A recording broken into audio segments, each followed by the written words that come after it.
ಕಮದಾಳು ಗ್ರಾಮದಲ್ಲಿ ಅರಣ್ಯ ಸಿಬ್ಬಂದಿ ಎದುರೇ ಚಿರತೆಯ ಹತ್ಯೆ ತನಿಖೆಗೆ ರಾಜ್ಯ ಸರ್ಕಾರದ ಆದೇಶ. ರಾಯಚೂರು ಜಿಲ್ಲೆಯ ದೇವದುರ್ಗ ತಾಲೂಕಿನ ಕಮದಾಳು ಗ್ರಾಮದಲ್ಲಿ ಅರಣ್ಯ ಸಿಬ್ಬಂದಿ ಎದುರಲ್ಲೇ ಗ್ರಾಮಸ್ಥರು ಚಿರತೆಯನ್ನ ಹತ್ಯೆ ಮಾಡಿರುವ ಪ್ರಕರಣವನ್ನು ರಾಜ್ಯ ಸರ್ಕಾರ ಗಂಭೀರವಾಗಿ ಪರಿಗಣಿಸಿದ್ದು ತನಿಖೆಗೆ ಆದೇಶಿಸಿದೆ.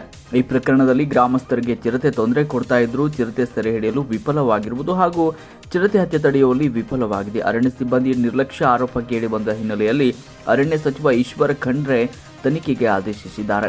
ರಾಯಚೂರು ಜಿಲ್ಲೆಯ ದೇವದುರ್ಗ ತಾಲೂಕಿನ ಕಮದಾಳ ಗ್ರಾಮದ ಬೆಟ್ಟದಲ್ಲಿ ಚಿರತೆ ಪ್ರತ್ಯಕ್ಷವಾದ ಬಗ್ಗೆ ಅರಣ್ಯ ಇಲಾಖೆಗೆ ಗ್ರಾಮಸ್ಥರು ಮಾಹಿತಿ ನೀಡಿದ್ರು. ಆದರೆ ಚಿರತೆ ಸೆರೆ ಹಿಡಿಯುವಲ್ಲಿ ನಿರ್ಲಕ್ಷ್ಯ ವಹಿಸಿದ್ದಾರೆ ಎಂದು ಗ್ರಾಮಸ್ಥರು ಆರೋಪಿಸಿದ್ದಾರೆ. ಜಮೀನಿನಲ್ಲಿ ಕೆಲಸ ಮಾಡ್ತಾ ಇದ್ದ ವೇಳೆ 3 ರೈತರ ಮೇಲೆ ಚಿರತೆ ದಾಳಿ ನಡೆಸಿ ಗಂಭೀರವಾಗಿ ಗಾಯಗೊಳಿಸಿದೆ. ಇದರಿಂದ ಕಮದಾಳ ಗ್ರಾಮಸ್ಥರು ಸುತ್ತಮುತ್ತಲಿನ ಹಳ್ಳಿಗಳಿಂದ ಸಾವಿರಾರು ಜನರು ಚಿರತೆ ಹಿಡಿಯಲು ಬೆಟ್ಟವನ್ನು ಹತ್ತಿದ್ರು. ಬೆಟ್ಟದಲ್ಲಿ ಚಿರತೆ ಕಾಣಿಸ್ತಾ ಇದ್ದಂತೆ ಆಕ್ರೋಶಗೊಂಡ ಗ್ರಾಮಸ್ಥರು ಕಲ್ಲು ಬಡಿಗೆಗಳನ್ನು ಹಿಡಿದು ಏಕಕಾಲಕ್ಕೆ ಚಿರತೆ ಮೇಲೆ ಮುಗಿಬಿದ್ದ ಹಿನ್ನೆಲೆ ಹಲ್ಲೆಯನ್ನು ಮಾಡಲಾಗಿದೆ.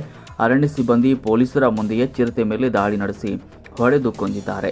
ಬಳಿಕ ಪಶು ಆಂಬ್ಯುಲೆನ್ಸ್ಗೆ ಎಸೆದಿದ್ದಾರೆ. ಘಟನೆಯ ವಿಡಿಯೋ ವೈರಲ್ ಆಗಿದ್ದು ಪ್ರಾಣಿ ಪ್ರಿಯರು ಆಕ್ರೋಶವನ್ನು ವ್ಯಕ್ತಪಡಿಸಿದ್ದಾರೆ. ವರದಿಗೆ ಅಮೃತ ಪಾಟೀಲ್.